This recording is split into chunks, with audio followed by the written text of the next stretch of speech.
Sekitar 90% ekspor dan separuh penerimaan negara Venezuela berasal dari minyak. Ketika harga minyak dunia anjlok dari 115 US dollar per barel menjadi separuhnya pada tahun 2014. Pertumbuhan ekonomi Venezuela pun anjlok 10%, yang mengakibatkan terjadinya krisis ekonomi karena Venezuela terlalu bergantung pada sektor ekspor minyak. Harga minyak bukan satu-satunya penyebab krisis Venezuela saat ini. Faktor lain adalah kesalahan pengelolaan akibat terlalu meraup untung dari minyak. Produksi akhirnya turun tanpa adanya teknologi dari perusahaan asing, termasuk injeksi pasokan gas alam untuk mengelola minyak.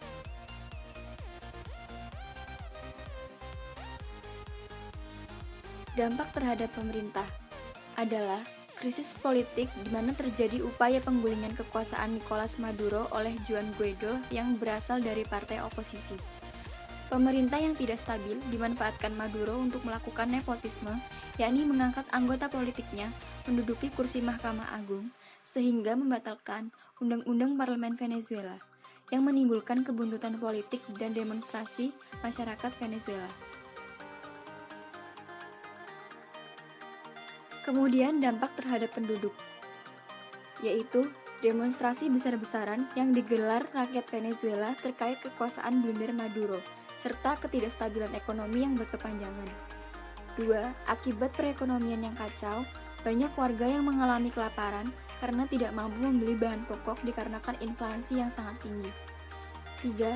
Krisis moneter. Ini juga berdampak terhadap pemadaman listrik di Venezuela sehingga selain gelap gulita, warga juga kesusahan mendapat air bersih sehingga harus berebut.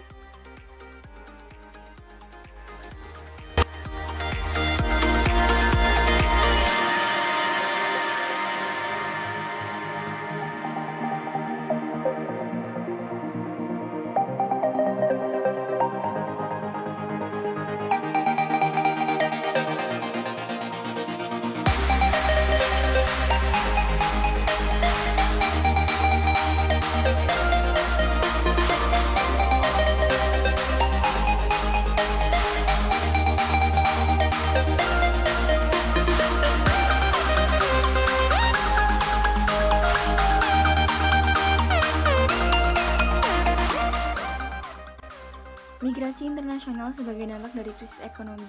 Menurut data PBB, 1,6 juta warga Venezuela telah meninggalkan negaranya sejak 2015 ketika dampak krisis ekonomi mulai terasa. Lembaga internasional ini menyatakan 2,3 juta penduduk Venezuela saat ini tinggal di luar negeri. Namun, beberapa lembaga lain menyebutkan angka yang lebih tinggi. Seperti PBB mengatakan bahwa akibat krisis ekonomi dan politik, 3 juta warga Venezuela telah melarikan diri dan bermigrasi sejak tahun 2015. Organisasi Internasional untuk Migrasi mengatakan bahwa eksodus ini menekan beberapa negara tetangga, terutama Kolombia, yang melindungi 1 juta warga negara Venezuela. Selain itu, Peru melindungi lebih dari 500.000 orang, Ekuador lebih dari 220.000 orang, Argentina 130.000 orang, Chili lebih dari 100.000 orang, Panama 94.000 orang, dan Brazil 85.000 orang. Migrasi masif penduduk ini mengakibatkan perekonomian negara yang ambruk yang berimplikasi pada stabilitas keamanan kawasan.